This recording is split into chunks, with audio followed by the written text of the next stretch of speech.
Good day, viewers of Diary TV. Today we bring you a story that shakes the soul. A story of loss, despair, and a community left to defend for itself in the wake of unimaginable violence. In the early hours of Saturday, June 14, 2025, the quiet town of Yelewata in Guma Local Government Area of Benue State was plunged into chaos. Reports emerging from the region paint a harrowing picture.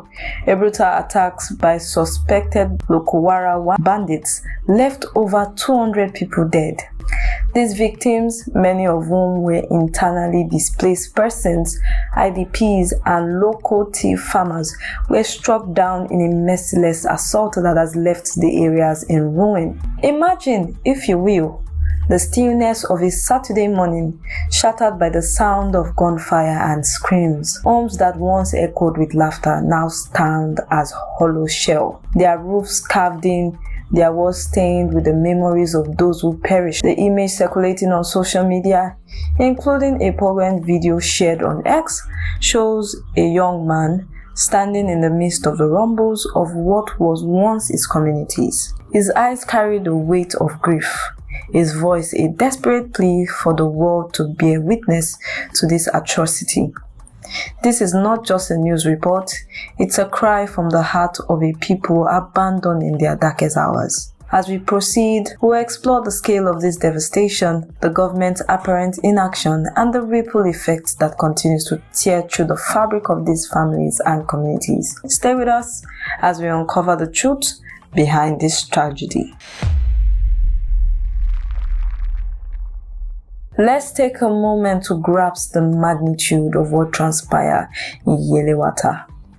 Over 200 lives, fathers, mothers, children, and elders were snuffed out in a single ruthless attack.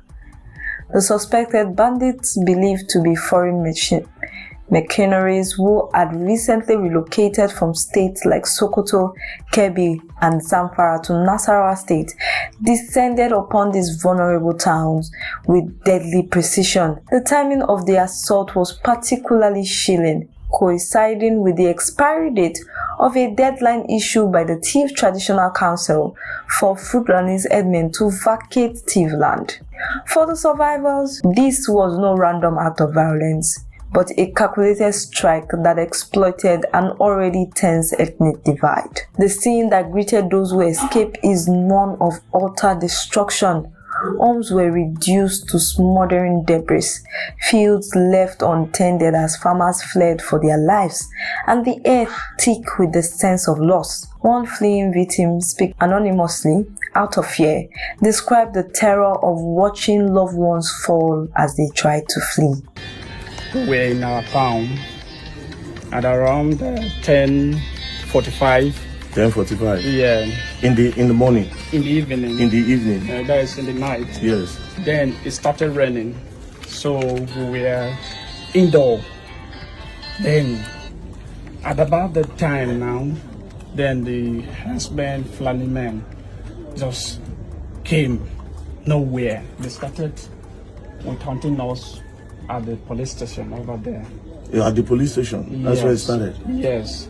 They knew very well that the police station are there and they are wear arms, preparing for whatever that will comes. Then from there... Did they chase the policemen away? No, the policemen were there to attack them. They did their job. They did their best. Their best. Then from there, knowing that, okay, they have attacked them fully there, then another group was down here without the notice of the policemen. Then they started opening the door from one door to another. We saw them coming, he recounted, his voice trembling, but there was nowhere to run. The death toll, though staggering, may only be the beginning, as many remain missing, their fate uncertain amidst this chaos. This massacre is not an isolated incident. Benue State, nestled in central Nigeria, has long been a battleground for ethnic conflict and banditry. Yet, the scale of this attack marks a grim escalation, leaving the local population questioning how such a tragedy could unfold without warning or defense.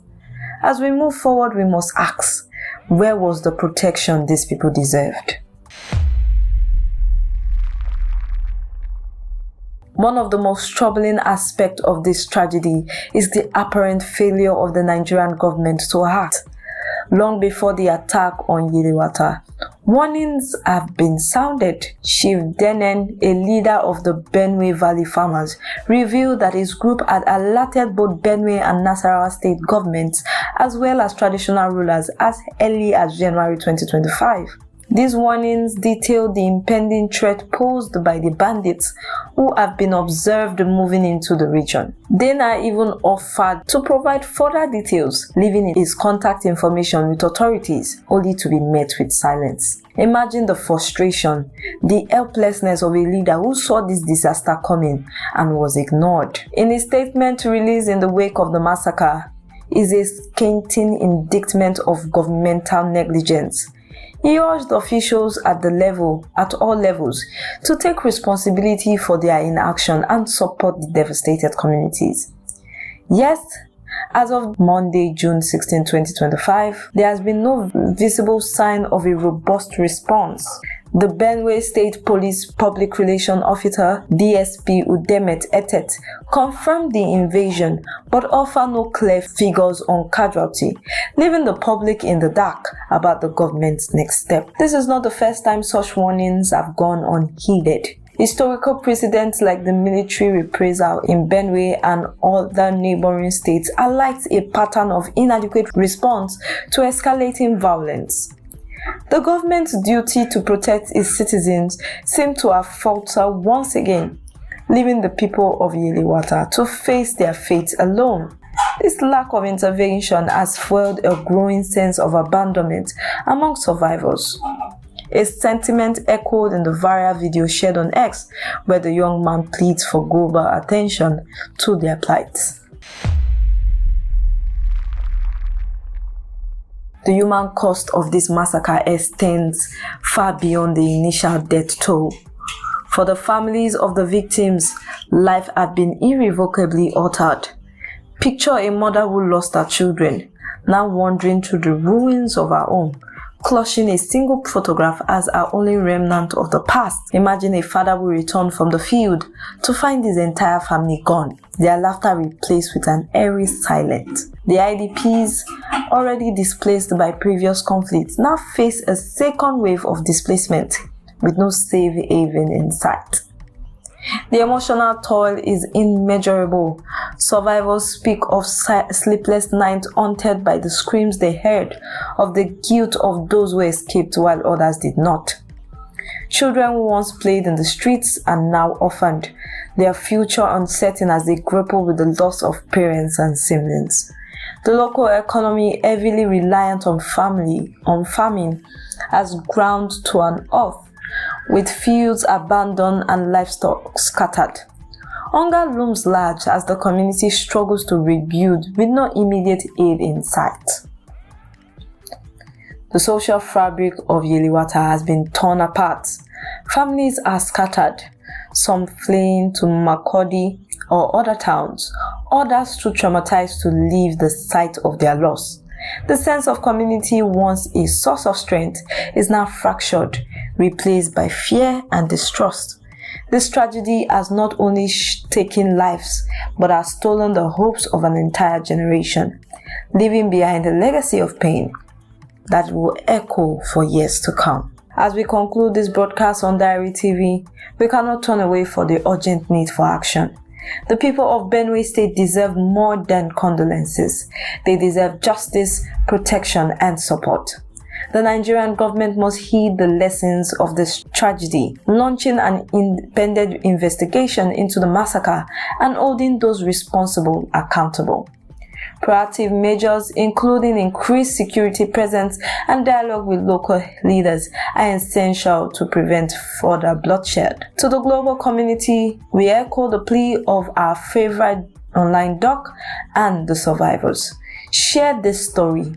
Let the world see the pain of these people, the faces of those who have suffered, and the resilience of a people determined to rise again. Use your platforms, X, WhatsApp, Facebook, Instagram, to amplify their voices.